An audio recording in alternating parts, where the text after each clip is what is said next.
ನನ್ನ ಹೆಸರು ಶ್ರೀಹರಿ ಆಚಾರ್ಯ. ನಾನು 5ನೇ ತರಗತಿ ವಿದ್ಯಾರ್ಥಿ. ಸರಕಾರಿ ಮಾದರಿಯ ಹಿರಿಯ ಪ್ರಾಥಮಿಕ ಶಾಲೆ ಬೆಟಗೇರಿಯಲ್ಲಿ ಓದುತ್ತಿದ್ದೇನೆ.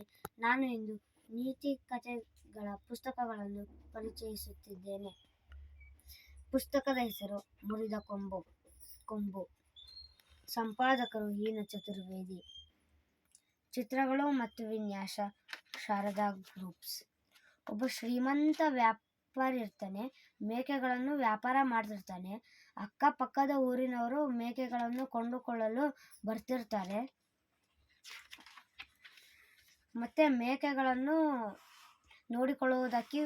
ನೋಡಿಕೊಳ್ಳುವುದಕ್ಕಾಗಿ ಕುರುಬ ಇರ್ತಾನೆ. ಪ್ರತಿದಿನ ಮುಂಜಾನೆ ಹುಲ್ಲುಗಾವಲಿನಲ್ಲಿ ಮೇಕೆಗಳನ್ನು ಮೇಯಿಸ್ತಿರ್ತಾನೆ. ಮತ್ತೆ ಸಂಜೆ ಮೇಕೆಗಳನ್ನು ದೊಡ್ಡಿಯೊಳಗೆ ಕರ್ಕೊಂಡು ಬರ್ತಿರ್ತಾನೆ. ಒಂದು ದಿನ ಸಂಜೆ ಬರಬೇಕಾದ್ರೆ ಎಲ್ಲ ಸಿದ್ಧತೆ ನಡೆಸ್ತಿರ್ತಾನೆ. ಬರಬೇಕಾದ್ರೆ ಒಂದು ಮೇಕೆಗಳಿಂದ ಒಂದು ಸ್ವಲ್ಪ ಮೇಕೆಗಳು ಹೋಗ್ತಿರ್ತವೆ ಅವನ್ ಬಿಟ್ಟು. ಆವಾಗ ಕುರುಬ ನೋಡ್ತಾನೆ. ಆವಾಗ ತಕ್ಷಣ ವಿಸಿಲ್ ಹಾಕ್ತಾನೆ. ಎಲ್ಲ ಮೇಕೆಗಳು ಬರ್ತವೆ, ಆದರೆ ಒಂದು ಮೇಕೆ ಬರಲ್ಲ. ಎಷ್ಟು ವಿಸಿಲ್ ಅಥವಾ ಹೇಳಿದ್ರು ಬರಲ್ಲ.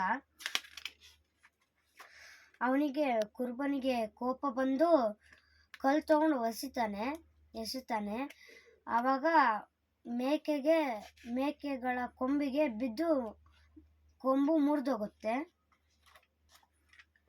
ಮತ್ತೆ ಕುರುಬನಿಗೆ ಭಯವಾಗುತ್ತೆ. ಎಲ್ಲಿ ಮೇಕೆ ಕೊಂಬು ಮುರಿದಿದ್ದು ಯಜಮಾನನಿಗೆ ಗೊತ್ತಾಗುತ್ತಂತ ಮೇಕೆಗೆ ಬೇಡ್ಕೊಳ್ತಾನೆ.